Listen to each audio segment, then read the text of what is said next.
Seja bem-vindo ao canal Descomplicando as Escrituras, tudo bem? E vamos retomar o nosso quadro Descomplicando o Texto. Estive ausente por alguns momentos em relação a este quadro, Descomplicando o Texto, por conta de produção de vários vídeos, de várias aulas para quem é membro aqui do canal. E aí já deixo o convite para você, se você deseja ter acesso a um vasto conteúdo de introdução à interpretação bíblica, uma introdução sobre a história das heresias, né, explicando cada uma delas de forma breve. Se você deseja aprender sobre os atributos de Deus, conhecer um pouco mais a Deus, se você deseja ter um conhecimento de uma teologia reformada, desde a igreja primitiva até os dias de hoje, se você deseja aprender um pouco mais sobre educação cristã, todo esse conteúdo está aqui no canal para quem é membro do canal. Então, deixo o convite para você. Se você gostaria de ter acesso a esse vasto conteúdo, é só se tornar membro aqui do canal. São três níveis. O primeiro, você vai ter uma despesa de apenas, ou melhor, despesa não, um investimento de apenas R$ 4,99 por mês. No segundo, em que há ali o acesso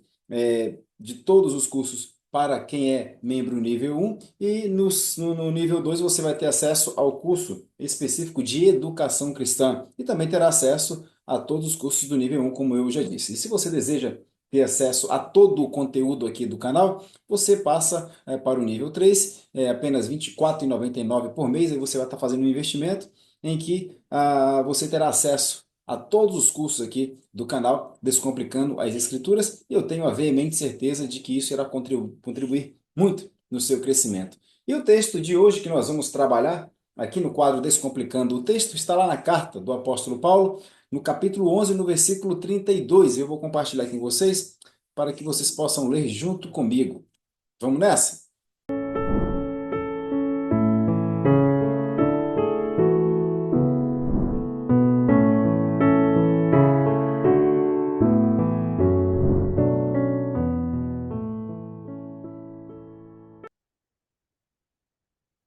Leiamos aqui o texto. Diz assim, ó, o texto lá em Romanos, no capítulo 11, versículo 32. Porque Deus encerrou todos na desobediência, a fim de mostrar a sua misericórdia para com todos. É o que diz o texto aqui na carta do apóstolo Paulo, capítulo 11, versículo 32. E aí, a interpretação comum que é dada a este texto é de que todos estão encerrados em desobediência, ou melhor, Deus encerrou todos na desobediência, com a finalidade também de mostrar a sua misericórdia para com todos, né? E se isso de fato é verdadeiro, se Deus vai usar a sua misericórdia para com todos, então aí nós vamos cair no universalismo, né? Então, há esse erro muito comum que muitos cometem a interpretar esse texto. Mas o que de fato esse texto significa? Uns vão dizer que a palavra que é usada todos lá no início do versículo é a mesma palavra que é usada todos quando diz respeito à misericórdia de Deus. Portanto, por ser a mesma palavra, então não tem como você não estabelecer de que são todas as pessoas ao qual o texto faz menção. No entanto, quando se vai contextualizar a Bíblia canonicamente, não é exatamente isso que significa, tá? E aí a gente precisa entender alguns princípios no que diz respeito à soteriologia. O primeiro deles é que a salvação ela é também um decreto de Deus, como tudo é um decreto de Deus. Tá? Sendo a salvação um decreto de Deus, e Deus sendo, portanto, perfeito, Deus sendo imutável, não há como Deus estar condicionado, portanto, ao homem para que ele haja. O que eu quero dizer com isso? Ora, Deus decretou na eternidade salvar alguns e decretou não salvar outros. Quando o texto bíblico fala que todos estão, Deus encerrou todos na desobediência, significa essa primeira parte que todos somos representados em Adão. E por sermos representados em Adão, todos nós somos desobedientes à lei de Deus. Todos nós desobedecemos a Deus em Adão. E depois que nascemos, continuamos a desobedecê-lo. E aí vem o conceito de pecado original. Por isso que diz que todos foram encerrados na desobediência, porque todos desobedeceram a Deus. Não há um justo, não há nenhum sequer, não há quem busque a Deus. Portanto, todos fomos encerrados em desobediência lá em Adão. Tá? E aí diz a segunda parte, a fim, né, a ideia com a finalidade de Deus usar sua misericórdia para com todos. O primeiro todos, de fato e de direito, significa todas as pessoas sem exceção. e Deus vai usar de misericórdia não para com todas as pessoas. O simples fato de a palavra ser a mesma tanto no início quanto no final, no texto original, não implica necessariamente de que o sentido da palavra seja o mesmo. Veja só, ora, se a salvação ela é um decreto de Deus, Deus decretou salvar os seus eleitos, ele o fez na eternidade. Nós somos cientes, portanto, à luz da contextualização canônica, à luz de toda a Bíblia, de que há os condenados. Ora, se há os condenados e há os salvos, isso acontece por conta de decreto de Deus.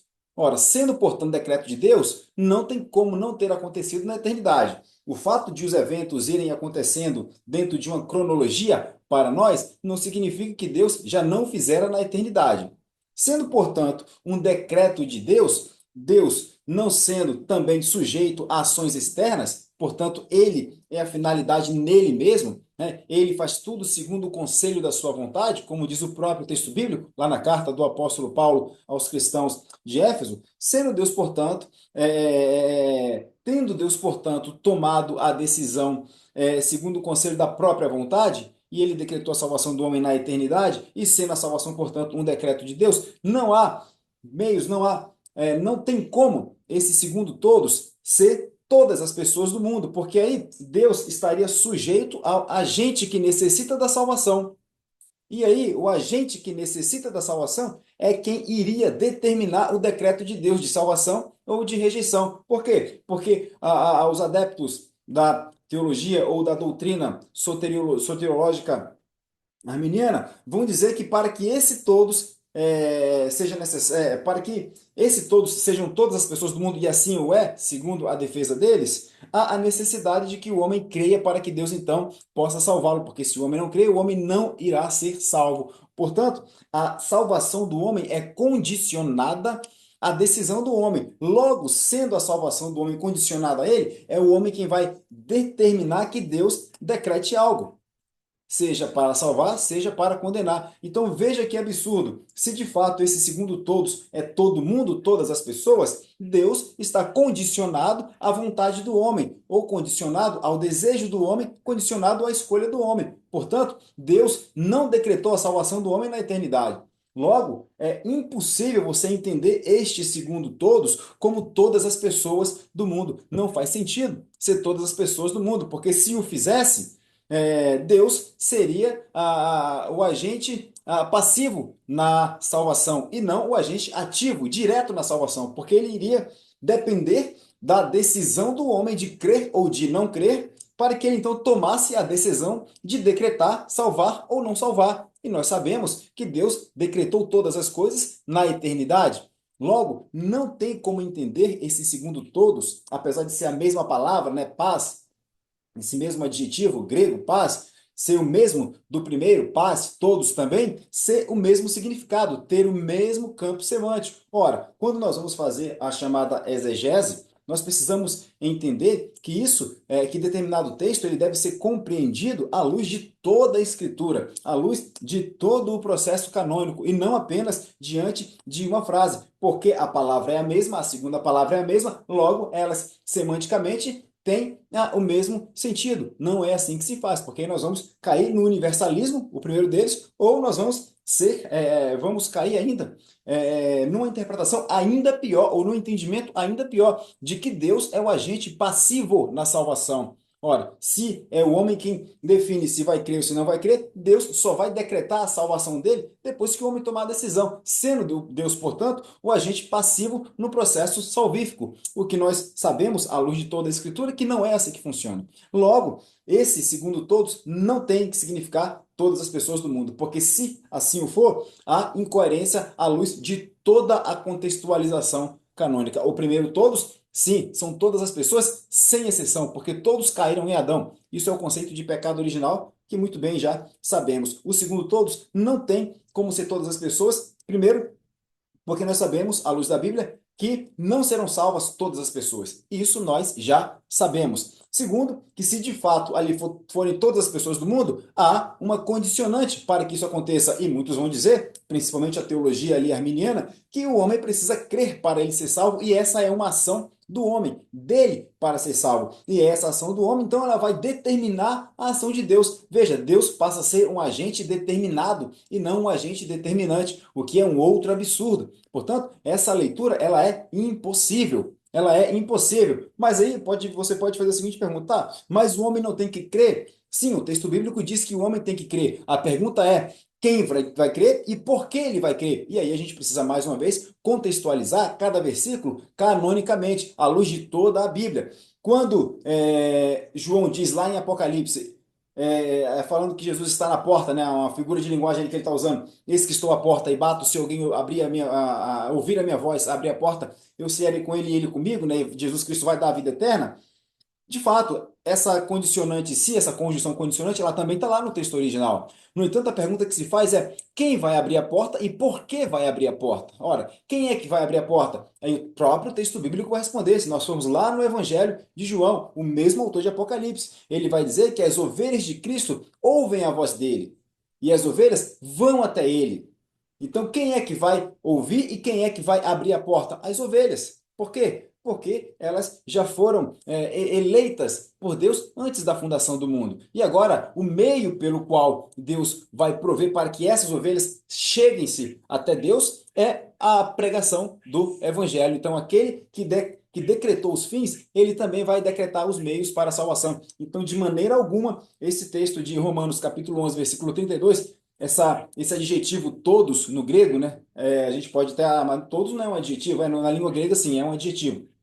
Tudo bem? Então, esse todos do início do versículo, ele significa todas as pessoas. Isso está explicado canonicamente à luz de toda a Bíblia. Esse segundo todos, necessariamente, não pode ser todas as pessoas do mundo, porque se for todas as pessoas do mundo, a gente percebe uma incoerência muito grande. A primeira delas é o universalismo, e aí já é um problema.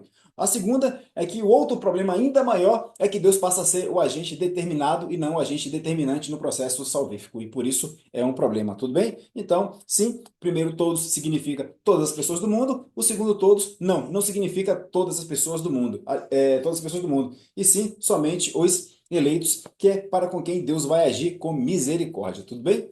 Então esse foi o nosso quadro, a volta do nosso quadro, Descomplicando o texto. Se você gostou, curte, comenta, compartilha esse vídeo para que ele possa se tornar relevante. Se inscreva no canal, ajude no crescimento desse canal. Se você deseja contribuir, tem o QR Code que vai ficar aqui à disposição durante todo este vídeo e você pode contribuir para que esse canal possa crescer e oferecer, mais curso, possa oferecer a vocês um conteúdo de qualidade, tanto visual, ou melhor, visual também, quanto também melhoria aí no conteúdo em função de aquisição de bons materiais. Tudo bem? Então você pode também contribuir se tornando membro aqui do canal. Como eu disse, são 3 níveis. O primeiro é apenas R$ 4,99 por mês, o segundo apenas R$ 7,99 por mês e o terceiro em que você vai ter acesso a todos os cursos aqui do canal, inclusive a textos, artigos que eu escrevo sobre os mais diversos assuntos, apenas R$ 24,99 por mês. Tudo bem? Então que Deus abençoe a sua vida e até o nosso próximo vídeo deste quadro Descomplicando o Texto.